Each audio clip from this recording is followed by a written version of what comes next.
Fashion reporter Abby White is crossing the ocean to pursue her dreams of making it big as a fashion writer. At only 23, she's in search of adventure and even open to the idea of finding romance on the high seas. But traveling alone on this cruise means attracting more attention than she ever imagined.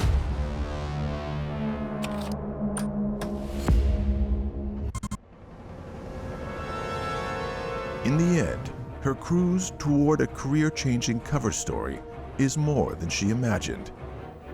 And a tryst on the high seas ends with her murder. Who would want to kill this aspiring writer? And why?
Abby White knows what she wants, and she's on a transatlantic cruise to go and get it. The Cub fashion reporter has been sent to cover New York Fashion Week for a major fashion magazine. An assignment that will give wings to her career as a reporter. Abby grows up in an upper-class home in a town northwest of London, not far from Oxford. She has a buttoned-down childhood with a lot of rules and structure. But Abby's her own person. School is a struggle, and her parents don't approve. Abby's a young woman, comes from a wealthy family. She's always wanted to be a fashion writer. Parents have other ideas for her. They'd rather she went to university and became a doctor or a lawyer. But she's determined to strike out on her own and undertake this fashion writing career. Abby's parents are certainly expecting a much different career path for their daughter. And to their surprise, Abby begins her writing career by moving to the Hackney district of London with her friend, taking jobs to cover the fashion world. I moved with my family to a new country, and Abby was the first friend I met. We had a lot in common, including fashion. We would cut out pictures from fashion magazines and put it all over her room. Her parents hated it. Abby does a little modeling to pay her way through a journalism program in London. She lands an internship at the London headquarters of an international fashion magazine.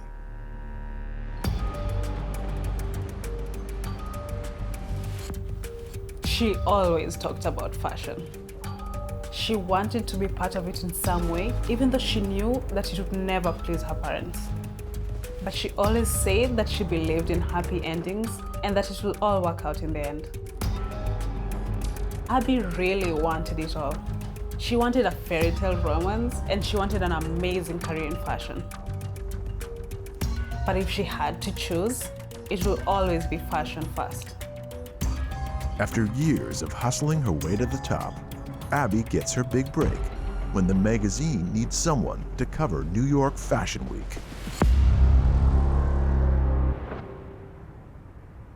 August 27th, 2015.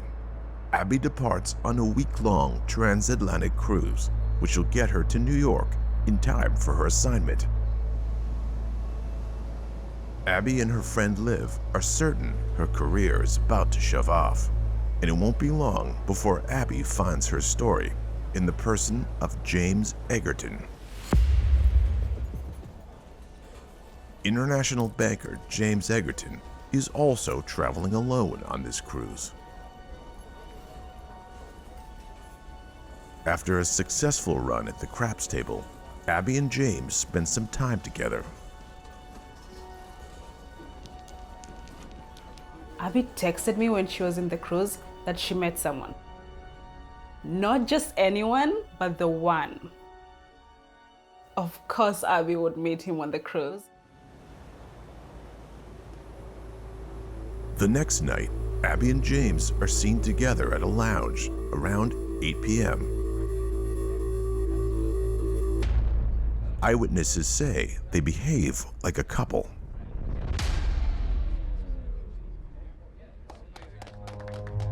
In front of James, cruise ship performer Carlos Randolfo serenades Abby, offering her a flower during his act. Abby texted me that she got serenaded by a new guy in front of her guy. Of course, that will only happen to Abby. Cruise ships are supposed to be fun experiences. It's not unusual for crew members to get a little bit flirtatious with some of the passengers. It's supposed to be all in good fun. Now, is this what was happening with Carlos? Was he just being a bit flirty to make Abby feel good and make her night a bit better? Or did he sense a real attraction? According to witnesses, James leaves Abby at the table alone at around 11 p.m. Abby didn't care about jealousy in a relationship. She just wanted to have fun. Several audience members that evening brought information to the investigators about this interaction between the performer and Abby. Typically, performers or cruise ship employees aren't supposed to have these types of interactions with the passengers. This seemed to be an overture on part of the performer towards Abby specifically.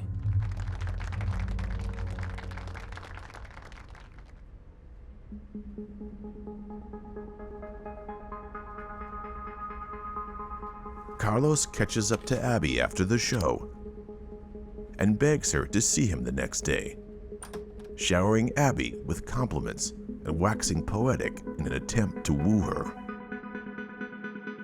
And then she texted me the next morning about this singer pursuing her. Abby tells her friend she's going out that night, but doesn't say with whom.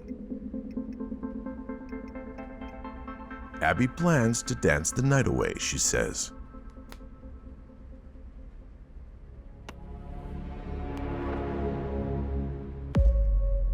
But the last time Abby White will be seen is on closed-circuit security camera footage from her balcony. I told her to be careful out there. That's the last time I heard from her.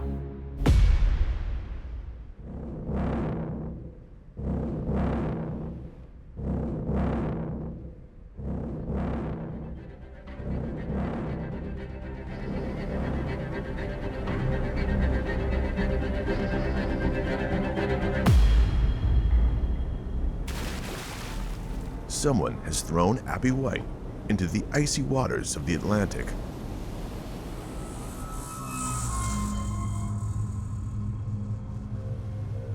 But who has murdered Abby?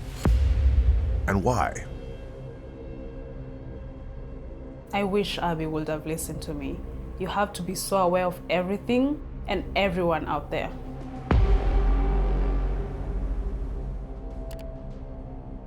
The ship's crew must piece together Abby's final hours to come up with a suspect.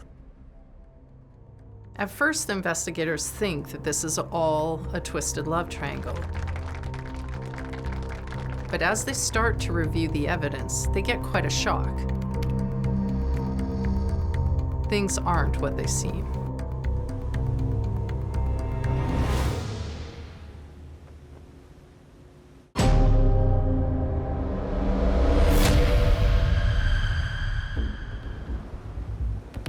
Abby White, a budding fashion reporter on her way to the biggest assignment of her life, travels on a transatlantic cruise from Britain to New York City.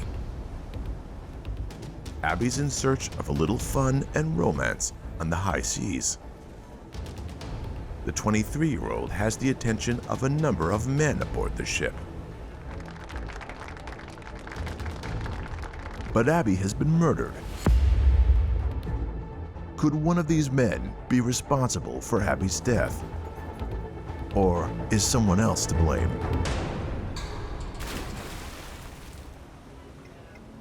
August 31st, the fourth night of the cruise. Abby makes a post to her social media account, referencing the ship's entertainer as being, quote, too caliente for his own good. It's the last post she'll ever make.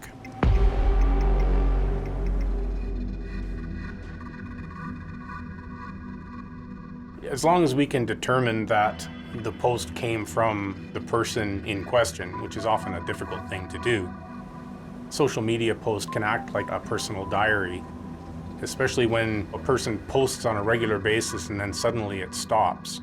We would question, why did it suddenly stop? We would also have a timeline to be able to work from. If we knew that she was the one that posted that message at that particular time, we know she's still alive. In this particular case, her last post referenced a troubadour who she seemed to have a liking towards.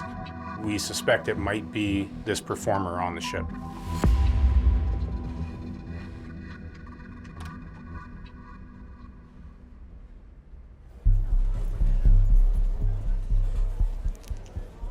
Eyewitnesses say Abby and Carlos were spotted in the casino together that evening. At 3 a.m., a ship steward receives a phone call from Abby's room. It's a strange time of night to get a call. When there's no answer, the cabin steward assumes she must have accidentally dialed his number. The following morning, housekeeping discovers Abby's room has been ripped apart.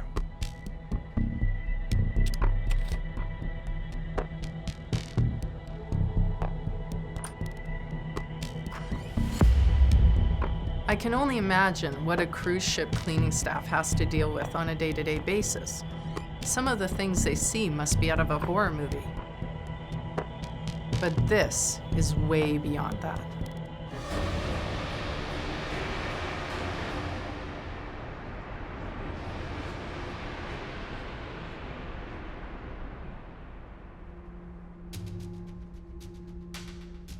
The maintenance staff prepare to clean up the mess they find in Abby White's cabin, which would cover up any evidence of foul play. In this particular case, investigators, there's no way to describe it other than they catch a break. The steward remembers the strange phone call he had from this particular room number as he's passing by the room. The ship's steward tells the housekeeper that she should wait to clean the room. Typically, a crime scene needs to be preserved as soon as possible so that the evidence can't be contaminated. He shows her the signs of a struggle and tells her about the phone call he got in the middle of the night. Had this person, the steward, not put two and two together, as he happened to be at the right place at the right time, evidence might have been lost forever. He stops them from cleaning up the room, thus preserving the crime scene. Had this not occurred, that evidence or any evidence in that room might be gone. Instead of cleaning the room and potentially destroying evidence of trouble, the steward notifies the ship's chief of security.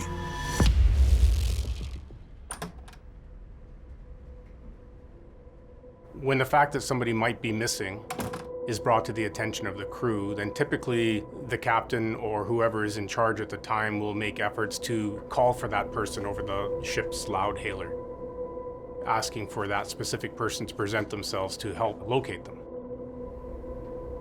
the crew scrambles to find Abby White. They issue a ship-wide page and post her profile on the ship's closed-circuit television network. Well, by the time Abby's disappearance is reported to the crew and that they can get a search going and try to establish whether or not she's on the ship or has gone overboard, more than a day goes by before they even realize she's missing at this point.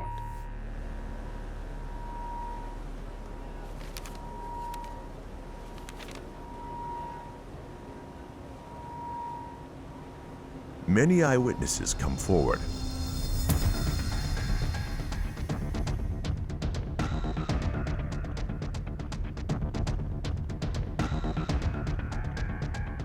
It doesn't take long for the ship's investigators to determine a window of time to check the security cameras outside of Abby's room.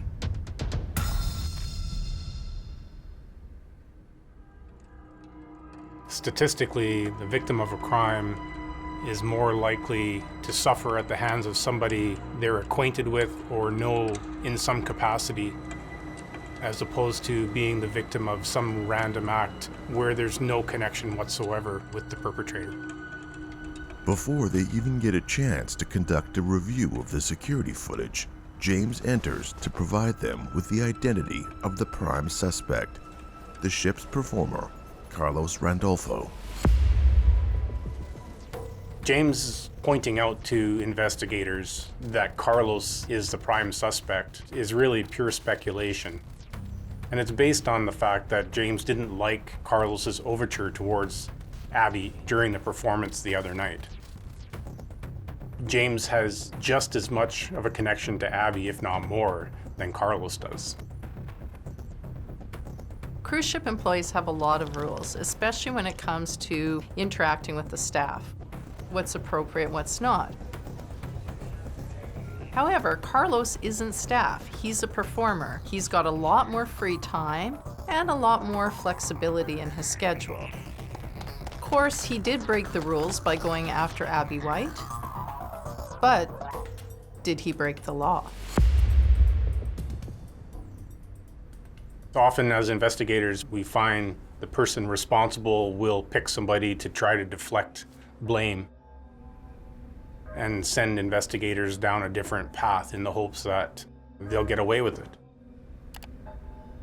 When investigators check the camera trained on Abby's door, they come up empty.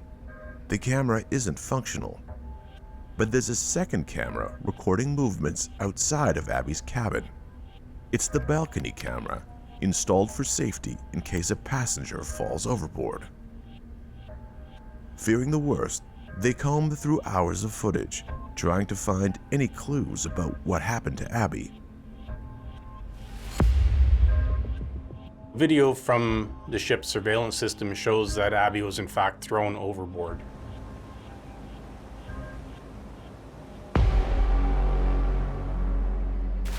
And there was a character there who roughly matched Carl's description. Ultimately, he needs to be brought in for questioning.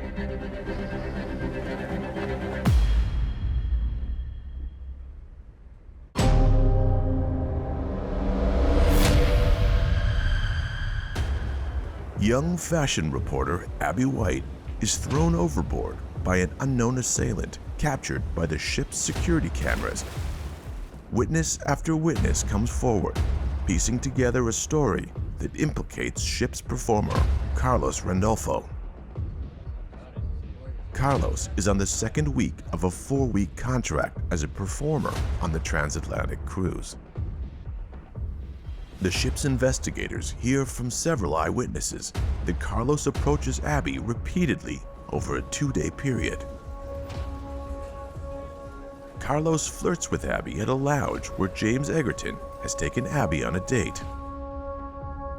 Carlos tracks Abby down later that night and asks her to see him again. One of the most important things we can create as part of the investigation is a timeline of events to try to track exactly where everybody was and what occurred. Abby was in the casino with Carlos just after midnight. We know that her room card was used to enter her room at around 1 or 1:30 a.m. Then there was the strange phone call reported by the steward at about 3:30 or 3 o'clock in the morning.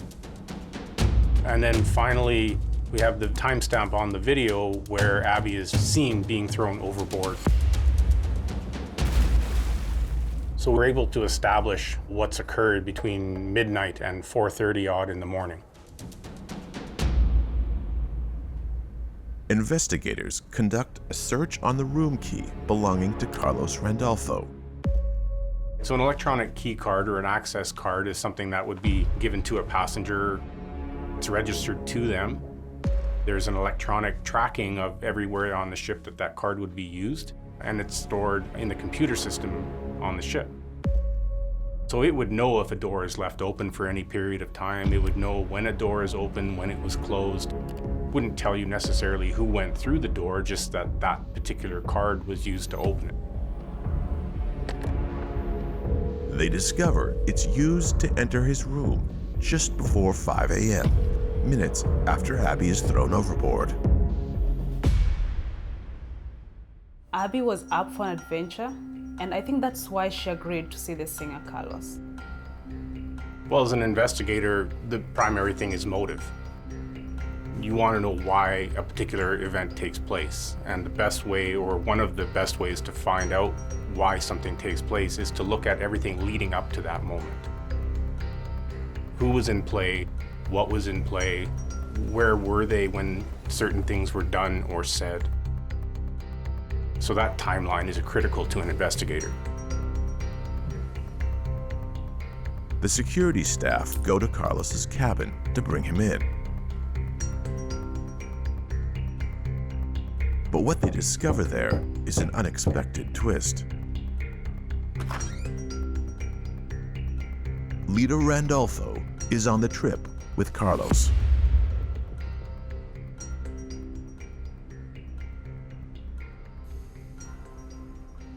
Carlos's wife hears of her husband's adulterous ways and grows upset.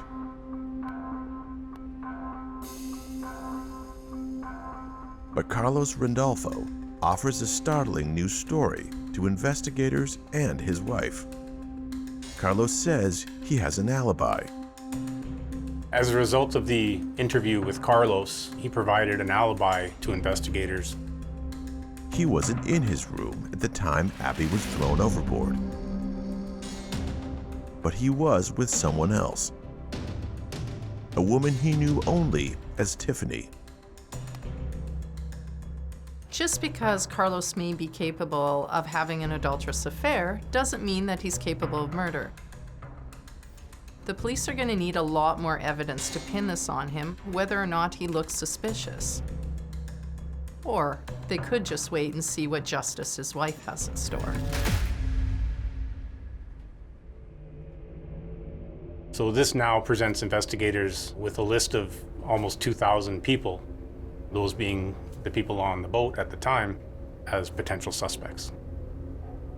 With only one more day of sailing before they reach port in New York, time is of the essence for the onboard security team.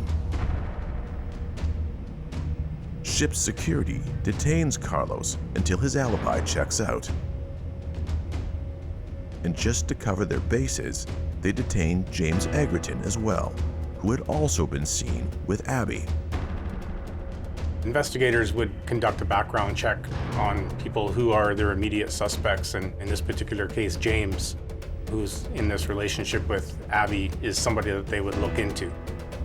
So they'd be looking to see if he had any history of violent offenses, if he's had any sort of involvement with law enforcement in the past, and what type, if any, of crimes he was involved in.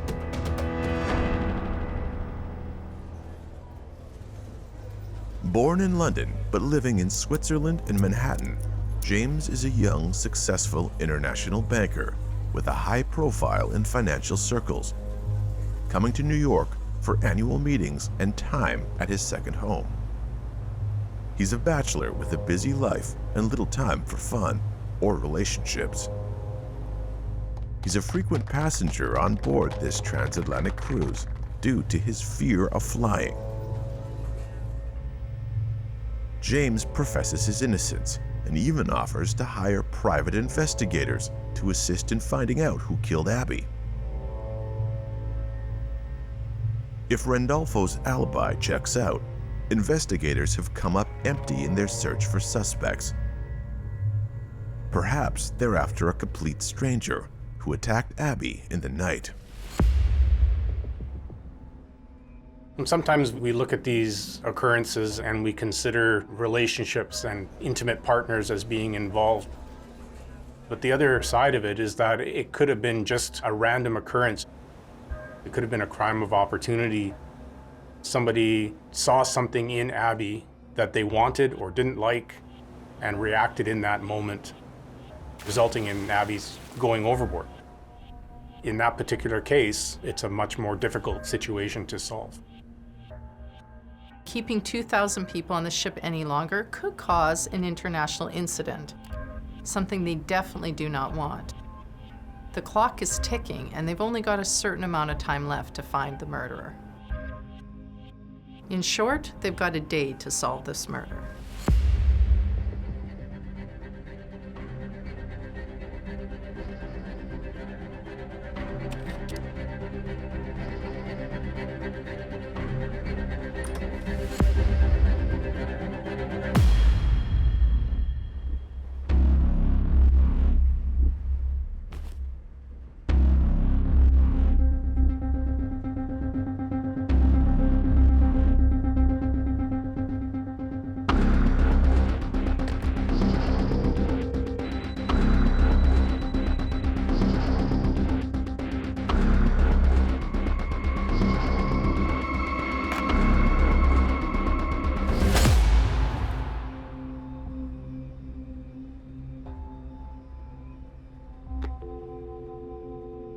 I can't believe that someone will do that to Abby.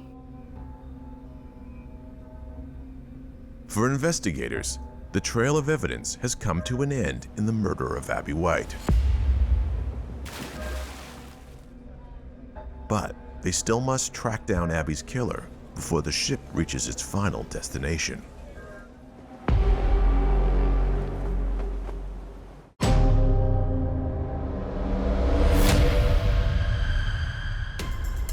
"23-year-old British fashion reporter Abby White has a bright future ahead of her."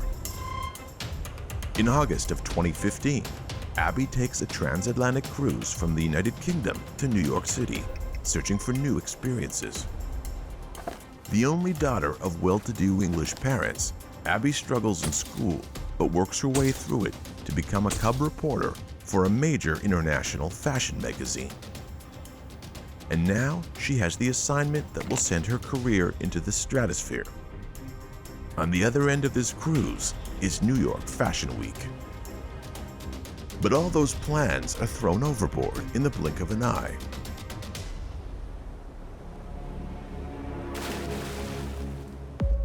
For ship's investigators, time is of the essence.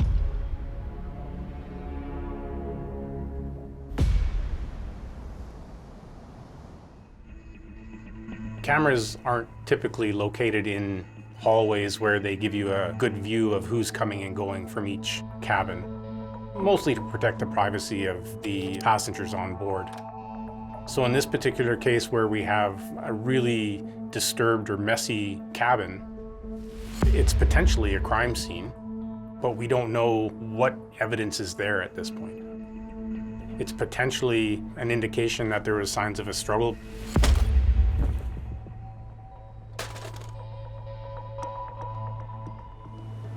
In the absence of a body at this point, it's hard to determine what occurred, what happened to Abby.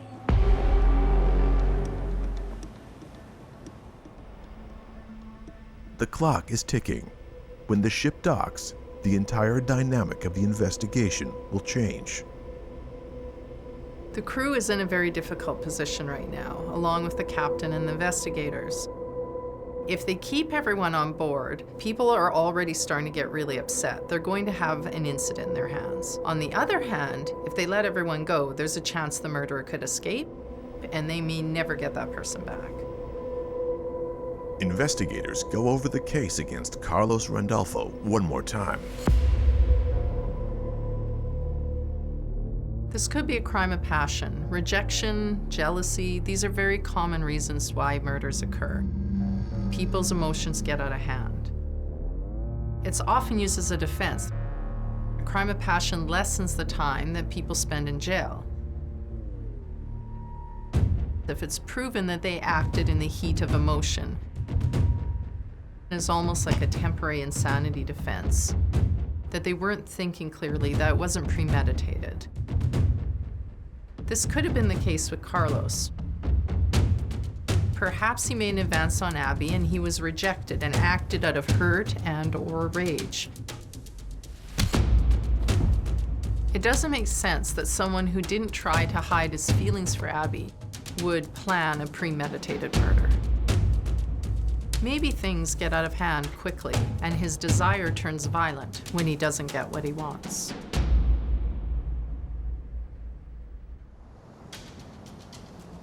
With hours to go before the ship is scheduled to dock in New York, a woman named Tiffany comes forward to corroborate Carlos's alibi. She's the one he spent the night with, but was afraid to come forward because she was meeting her husband in New York. So as another level to this investigation, we have a woman, Tiffany, who comes forward to investigators and advises that she was in fact with Carlos between 2:30 and 5 a.m. Her room card shows that she entered her room at that time, and she says she was in fact with Carlos. He may have had a roving eye, but he isn't Abby White's killer. Tiffany was hesitant to come forward to investigators because she's in fact married. So in her particular case, there's a cost to her bringing this information forward, but ultimately she did the right thing by letting investigators know that she was in fact with Carlos at the time.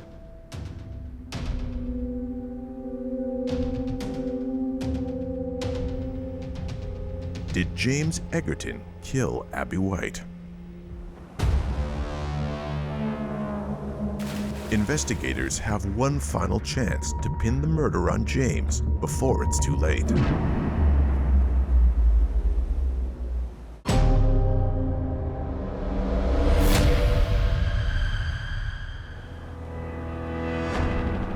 Abby White is a young, fun-loving reporter with a taste for adventure. She engages in at least 2 flirtations while aboard a transatlantic cruise from the United Kingdom to New York City. One is with international banker James Egerton. The other with Carlos Randolfo, a Spanish international who is on contract as a performer and who brought his wife on the cruise. With the lights of New York City on the horizon, on the final night of the cruise, an email arrives from British law enforcement with the results of their record check on James Egerton.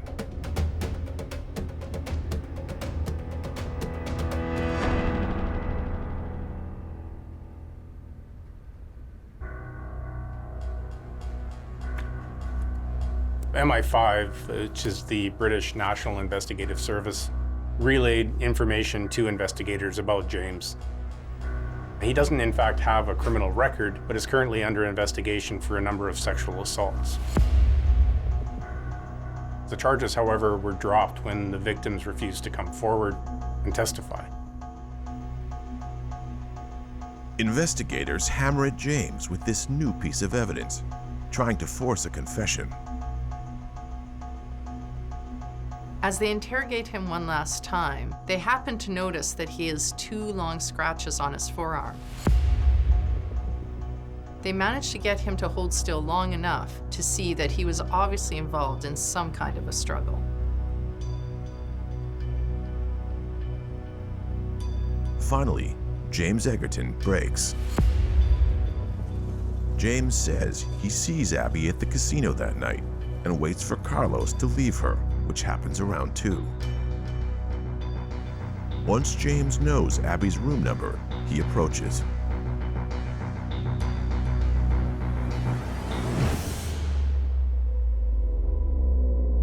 Well, jealousy is a very strong human emotion, and it's often the cause of a lot of violence.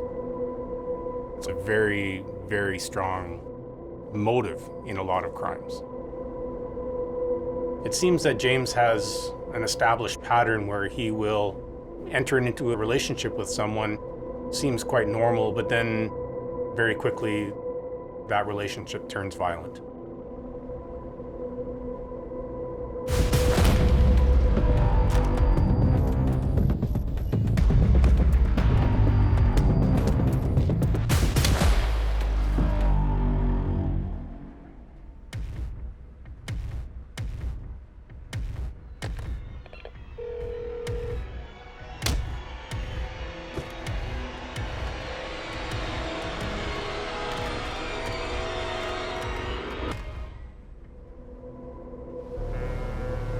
When the ship arrives in New York, James Egerton is charged with the murder of Abby White. We don't really know whether what occurred in her cabin was a crime. Was she assaulted there? We just know that the cabin is in disarray. We do know that she was thrown overboard later on as a result of video footage. The FBI arrive on the ship to investigate and collect all the forensic evidence they can from Abby's room.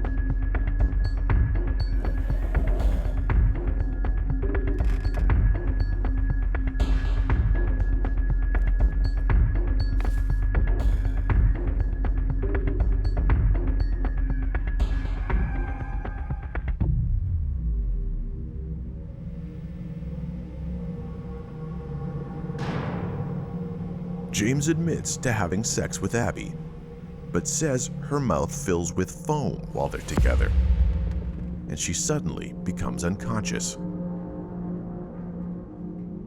James makes a claim to investigators that Abby had a massive seizure while they were being intimate. Abby did suffer from seizures, but they were rare. One of the most difficult types of homicides to solve is where there's no body recovered. In this particular case, Abby's body hasn't been recovered. James has admitted to having an intimate relationship with her, but we don't know whether or not he's involved in her murder. Unsure of what to do, and knowing his own past, James decides to dispose of Abby's body.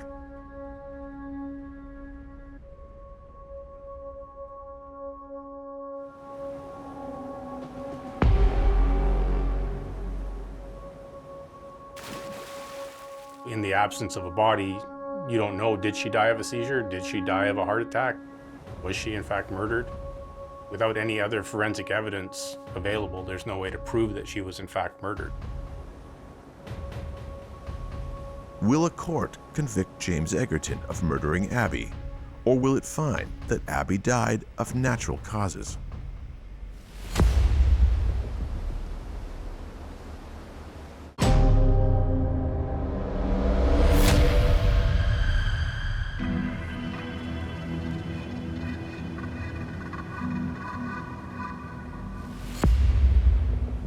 James Egerton throws Abby White overboard on a transatlantic cruise to New York City.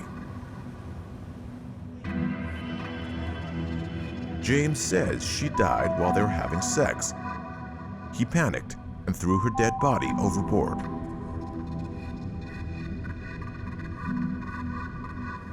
Abby's longing for adventure and romance ends in her own tragic death.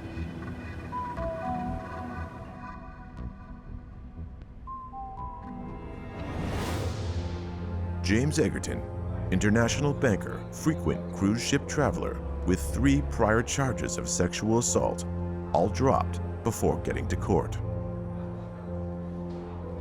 A cruise ship flies a flag of origin, and that flag determines the law on the ship. Unless, of course, it's in a port where the law of that particular country would take precedence.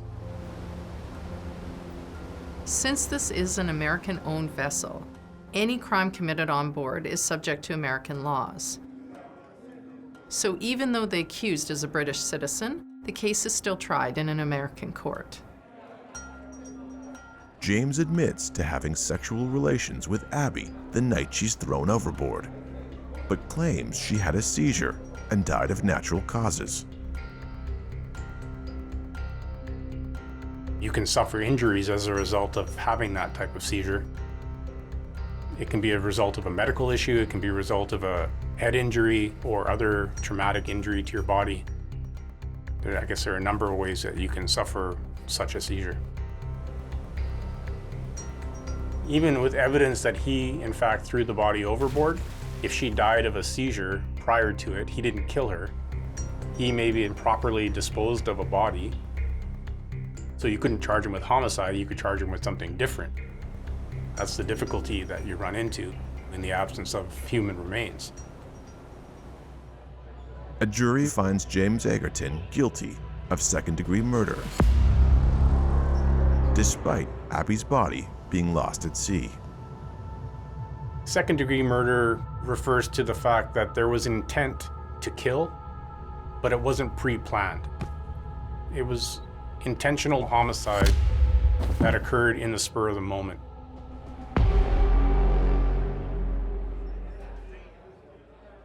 While James Egerton has been put behind bars, the family and friends of Abby White will never know how her story is supposed to end.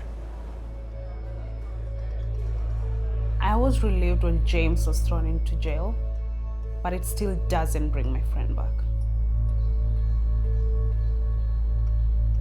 Abby was motivated and determined to show her parents that she could make it in fashion. She was willing to do anything. And unfortunately, it cost her her life.